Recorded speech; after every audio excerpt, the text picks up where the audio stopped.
Ever wonder how a small idea can grow wings and soar to unimaginable heights? Like, say, for example, becoming a Super Bowl commercial? On today's episode of the Work Inspired podcast, we get to speak with Natalie Bowman, Managing Director of Marketing and Advertising at Alaska Airlines. You're about to hear how their team, brand, and culture lead with the heart, putting employees, homegrown humor, and creativity front and center. Fasten your safety belts, because Work Inspired takes off right now.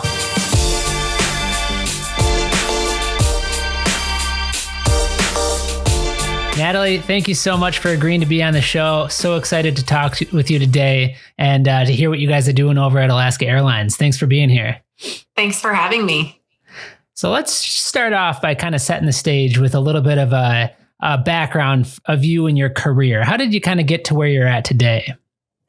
Sure. Well, I majored in marketing. I grew up in Texas. I attended the University of Texas, majored in marketing, knew this is what I always wanted to do. My family was in the car business. And so I took my first job out of college at Nissan North America and moved to the West Coast, which West Coast has now been home for most of my adult life. And I moved around from I was in the automotive industry for 8 or 9 years, did a couple of brands there, and then went to Microsoft for almost a decade before going to Neiman Marcus, where I was the VP of media and advertising. And then I was anxious to get back to the Pacific Northwest. The Neiman Marcus role took me to Dallas. We were anxious to get back to the Pacific Northwest, and this opportunity at Alaska Airlines opened up. And it was such a great opportunity because it allowed me to oversee every marketing channel. I had in previous elements of my career worked on all of these at one point or another, and this role gave me the scope to manage all of them. So that was super exciting. Awesome. And one of the stories we wanted to tell today is about a recent Super Bowl commercial you guys put together, which was the safety dance. So now you're at this, you're in this role, kind of culminating in all this marketing experience and overseeing all these different functions. Talk to me about this specific project. How did it come about, and how did it end up being probably at what some would argue being the pinnacle of advertising, being a Super Bowl spot? Well, it definitely didn't start as a Super Bowl spot. It started as we were really looking for a different way to talk about our care and safety in a time of COVID. And if you'll recall, 6 months ago, and even still today, almost every ad that was on TV started with "in these unprecedented times." And it showed this really heartfelt footage of people talking to their grandparents through windows and wearing masks. And we really felt like that had been done, and we wanted to do something in a different way. And so this concept came to us of the safety dance, but changing it to be Alaska oriented. And we did it as a social video. It was not intended to be a television ad, much less a Super Bowl ad. It really started as, let's just create some fun content for social and get our message out and hopefully engage people and get them excited about traveling again. And I want to talk about COVID in a little bit here, but regarding an idea, something that starts as an idea, and you said this is going to be content for social, right? And then identifying it as an idea that's worth scaling up to the level of a Super Bowl ad. How do you do that in your professional opinion? How do you sift through all the different ideas, or maybe even generate good ideas in the first place, and then pinpoint on the ones that you're going to say, this is one we're going to invest in? Yeah. So, we have a lot of creative partners. Our ad agency Mechanism is who brought us this idea, and they brought it along with probably 5 or 6 other ideas. And I think a big part of it is being decisive. I tend to be a very decisive person. I don't second guess myself. And so if I see something I like, I feel pretty confident that it's the right way to go. And so there was an element of that. And luckily, sharing it with executives, sharing it with other teams at Alaska, everyone had that same response. They got excited. But at the same time, it did also make me a little uncomfortable. And that's really, I think, the ideas that have the most potential are ones that you become excited about, you think are going to do well, but they also make you uncomfortable because that's really where you push the envelope. Mm-hmm. Yeah, that idea of being disruptive and being memorable, something that makes you feel a little bit different than all the others, right? Yeah. How about proof of concept? Did you have to kind of try it out on a smaller level? You said it was an idea on social first. Did you have to kind of prove out it could be successful there before you were able to bring it up to a larger level? Not exactly. We started producing it, and we used, we shot it in our own hangar with our own employees. So it wasn't a huge cost. It was still pricey, but not a hugely expensive production the way a Super Bowl ad typically would be. Mm-hmm. I would say very early into that process, we realized that this was going to be fantastic content and that it was worthy. And so it was pretty easy to make the jump. We actually didn't run it on social before we put it on TV. So by the time we produced it, we had pretty strong confidence that it would do well on television. Cool. And you mentioned you used your own employees. Is that surprising, or is that par for the course with the culture you guys have at Alaska Airlines? It was never even a discussion. Once we saw the concept and started talking about it being a music video with people dancing, our flight attendants have a drill team. So we have a built-in group of dancers in our employees. And so we went to the drill team captains and they all agreed to star in it. And we hired a choreographer to teach them the moves. And then we recruited a couple of other work groups to also participate. That's awesome. A drill team at an airlines. It's pretty cool. Yeah. Let's talk about disruptive ideas a little bit more. I think you use this phrase, and I've heard it before, the sea of sameness, that there is just so much out there that in order to be disruptive or to stand out, you have to do things a little bit differently. From your perspective, what are kind of some of the key ingredients in that recipe for success? I think one is really paying attention to what's happening in culture and pay attention to design trends are happening that help you get ahead of the curve, because advertising can start to look very similar. The sooner you can take advantage of a trend before it becomes too common helps you stand out. I also think really understanding our customers and knowing what they're looking for, having the insight so that your copy truly engages them makes a difference, because it shows that you're empathetic to what they're going through or what they're excited about, and creates a better connection than just a boring piece of creative that other people, other companies are doing the same thing. Sure. Are there certain platforms or technologies or strategies that you guys are using today that maybe you weren't using a year ago? Is there anything that's kind of groundbreaking on the horizon? With Safety Dance, we launched our TikTok channel. Oh, cool. Posting content on TikTok. So it's only been, 3 or 4 months on TikTok, and we're learning a lot about the platform. I spent a lot of time on TikTok personally as well, just to understand what works, what does content look like, because it's very different. It's not your traditional advertising platform. And we're finding some really great success there. And things that we maybe have shown a lot. An example, in our lounges, we have what we call the pancake printer. So it's a machine where you make your own pancakes. They're cool. In Alaska Lounge. And a video of the pancake printer got 250,000 views when we posted it. And so we saw people like quirky, they like things that are a little different, unexpected. We didn't have to put a huge story into it. We didn't have to explain why we were posting this picture of the pancake printer, this video. We just posted the video and it got attention. And so I think that is the future of, it's not about telling an entire story in one communication. It's letting people have nuggets of your brand in various touch points that collectively all help them understand what you're all about. Very cool. And on the TikTok channel, are you guys primarily using your own employees for that content as well? Or are you kind of diversifying that? Yeah. So cool. One of the things that made us really want to start a TikTok channel is there were already multiple Alaska employees who have huge followings on TikTok who are doing fantastic content, particularly flight attendants. There are some Alaska flight attendants that have 400,000 or 500,000 followers. Wow. Are getting huge attention. And so we wanted to, leverage what they were doing and tell those stories. And so we do repurpose a lot of employee content, as well as creating some custom content that features our employees. And this might be going down the marketing rabbit hole just a tiny bit, but I have to ask, just for my own curiosity, when you are a brand, especially one as notable and large as Alaska Airlines, and you're producing content on TikTok, which from my experience is a lot of it is leveraging music or pop culture audio and putting it over your own video. Are there legal or copyright implications to doing that as a brand, or is it fair use just because there's such short snippets of audio?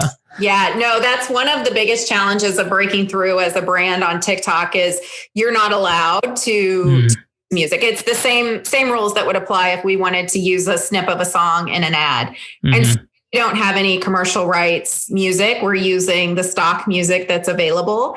And while our employees, when they're on their personal channels, they sometimes will use music because it's a private, it's a personal handle. So whenever we share their content, we have to take that music out. I gotcha. Interesting. Yeah, because that's one of the obviously people are very powerful, and you were just talking about it. Some of your own employees are influencers in their own right, and maybe not coordinated all the time with the Alaska Airlines brand, but they're still doing a pretty great job, I think, of promoting your culture and your organization. So it is very interesting when a brand gets involved, some of the other complexities that that are put in place because of the legal nature of things. But yeah, I'm excited. I'm going to go check out your channel because that's pretty cool.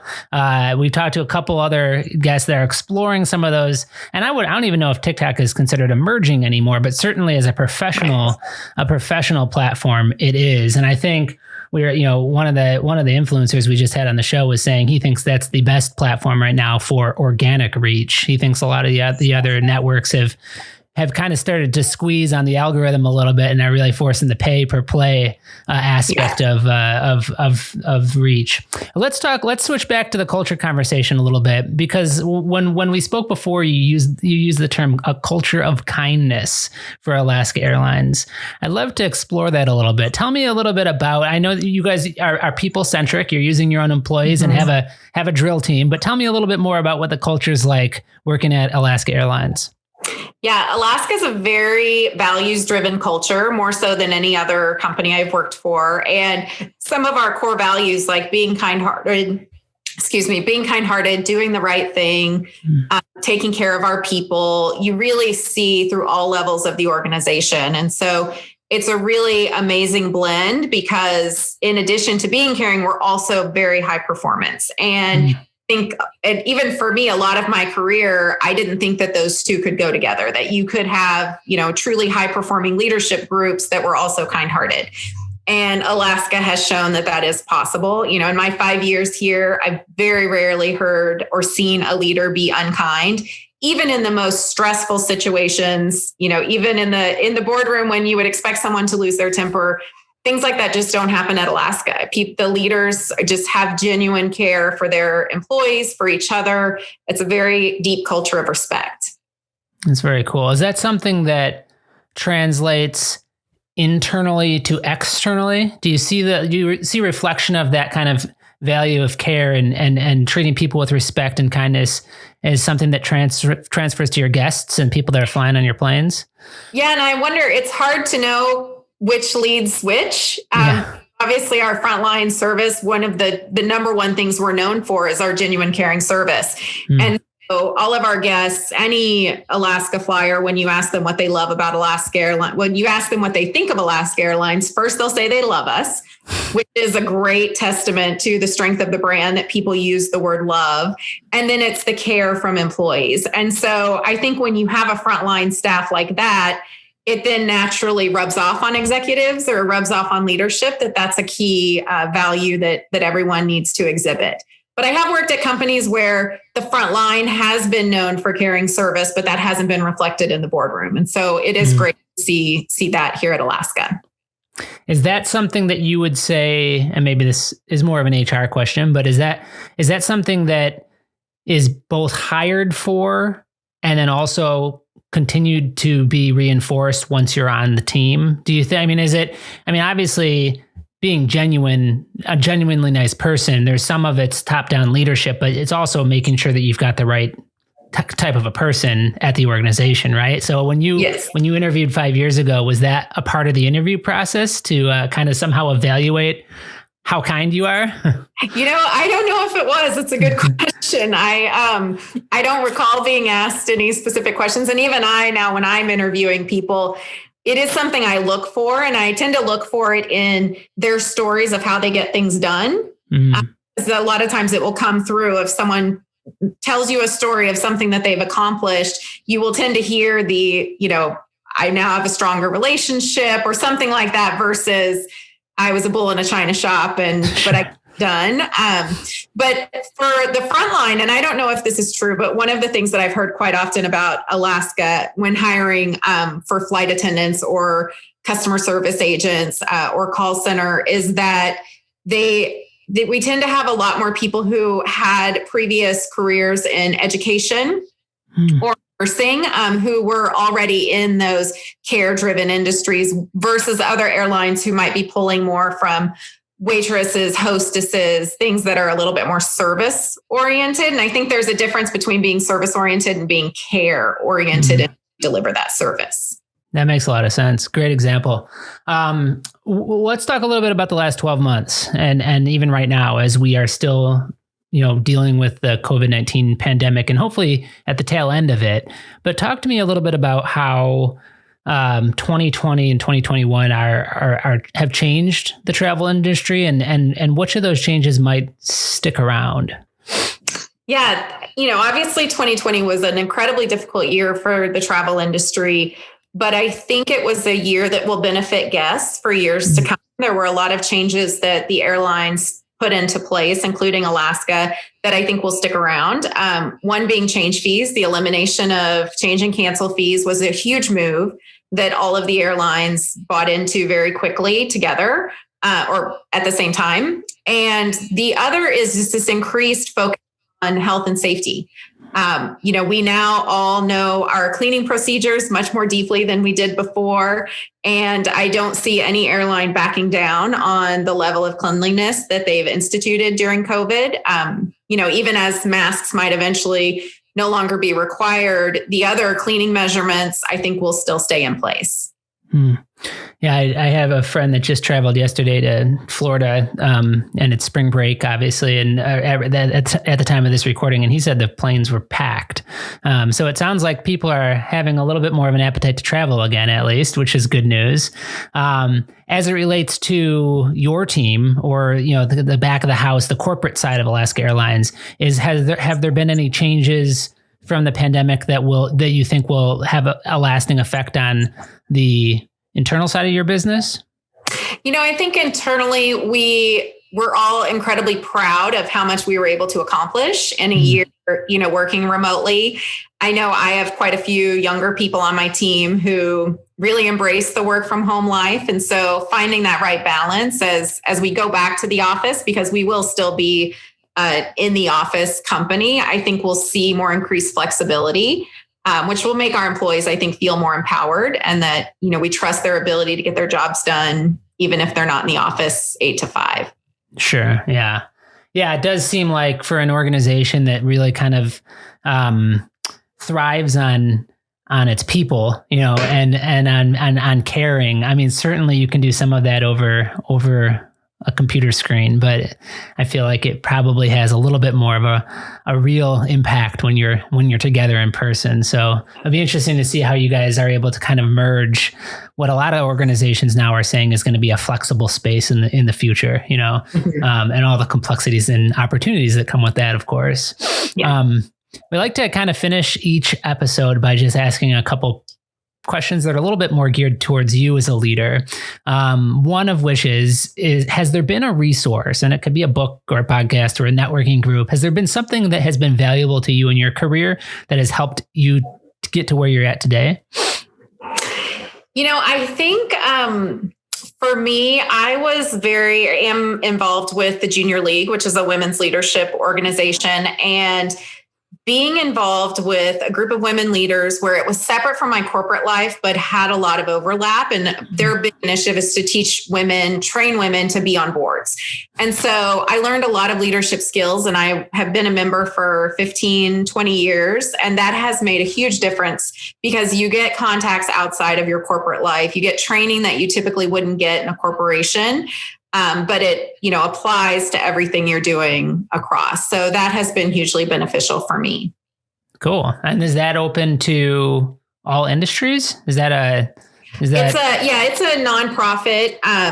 Every city, I think there are, I want to say 500 chapters around the world. Wow. It's a very large organization. I was president of the Seattle chapter, which has 1,300 members. Wow. So honor to be in that organization. Cool. Yeah, that sounds great. How about leadership? Now, you talked a little bit about kindness and being a genuine person. Are there a couple other characteristics that you've seen consistent in successful leaders? I think being decisive. I think employees really crave that. It makes a huge difference for them. I've noticed my top performers are ones who tell me that they appreciate decisiveness and speed so that they can keep going. Because I think if you're constantly in a place where you're waiting for your boss to make a decision or you're having to convince your boss to do something, it's hampering your ability to be effective. And so I think that's something really important. And then it sounds cliche, but I think empathy is always critical. Empathy for your employee, for your team, for your leaders, like even empathy up is important to understand what they're going through, what they're trying to achieve. And then empathy for your guests is what makes a good marketer different from an average marketer. It's awesome. I completely agree. All right, final question. And it is, if you were retiring today, what is a piece of advice or wisdom that you'd want to leave behind for your team or for future generations of either business leaders or employees at Alaska? I think the advice I would give, I'm borrowing it from Brené Brown, but I think this is one of the best pieces of advice and framing of feedback is clear as kind, of getting clear feedback quickly, accepting feedback in the nature it's intended. I think if you can handle feedback and take it as a positive, you'll be so much more successful and so much happier than if it becomes something that feels like a criticism or you become defensive about. I think it's just learning how to give and accept feedback in a positive manner is one of the healthiest ways you can approach business. Yeah, and that's such a great piece of advice too, because it applies to both sides, right? The way that you communicate feedback and then the way that you listen to and receive feedback. So there's something there for everybody, that's for sure. And most people are dealing with both kinds of those, both sides of that situation. So that's awesome. Well, Natalie, this has been such a pleasure to speak with you. I can't thank you enough for your time and for sharing your perspective with us. You've been great. Thanks so much for being on the show. Thank you for having me. Thanks for listening. If you enjoyed this conversation, please take a moment to rate our show. If you haven't already, be sure to subscribe to the Work Inspired podcast so that you don't miss any of the incredible guests we have planned for upcoming episodes. We'll continue to find the best and brightest minds in business so that you can learn, grow, and succeed, and so that we can all work inspired.